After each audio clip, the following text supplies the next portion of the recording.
নমস্কার দর্শকবৃন্দ। গত 4 March 2024 government of India, ministry of finance, department of revenue, central board of direct ট্যাক্সেসের পক্ষ থেকে একটি অত্যন্ত গুরুত্বপূর্ণ নোটিফিকেশান জারি করেছে। সেই নোটিফিকেশানটি আমি আপনাদের সঙ্গে শেয়ার করছি। স্ক্রিনে আপনারা সেই নোটিফিকেশানটি দেখতে পাচ্ছেন।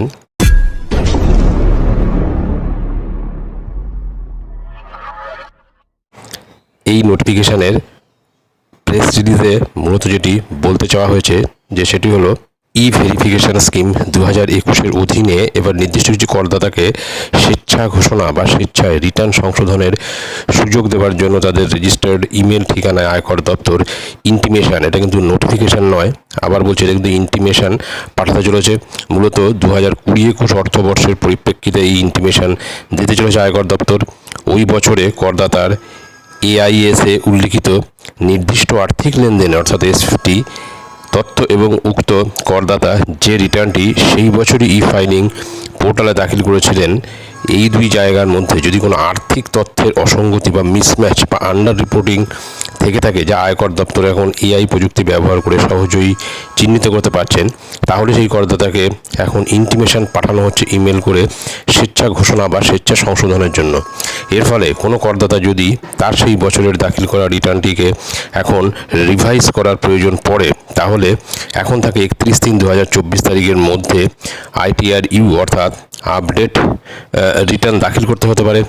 এছাড়া যদি কেউ সেই বছর কোনো রিটার্নই দাখিল না করে থাকেন অথচ তার এআইএস অনুসারে সেটা তাকে করতে হতো, তাকেও এখন আপডেট রিটার্ন দাখিল করতে হতে পারে আয়কর আইনের 139(8)(a) ধারায়।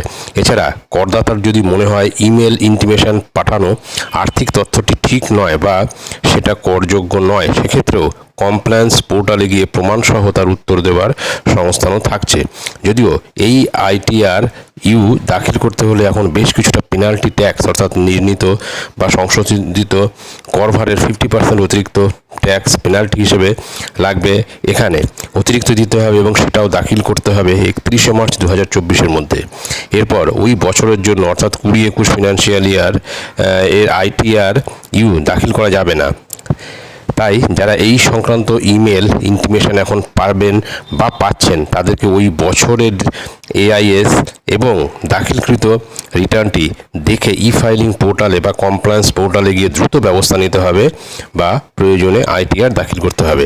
অর্থাৎ পরিষ্কার বোঝা গেল যে এই ট্যাক্স সংক্রান্ত একটি ফল্ট যদি থেকে থাকে বা কোনো কারণে যদি নাকি ট্যাক্সের যে তথ্য দেওয়া হয়েছে তার সঙ্গে যদি মিসম্যাচ হয় তথ্য, সেটা কিন্তু এই 2024-এর 31 মার্চের মধ্যে কিন্তু সেটা করে ফেলতে হবে।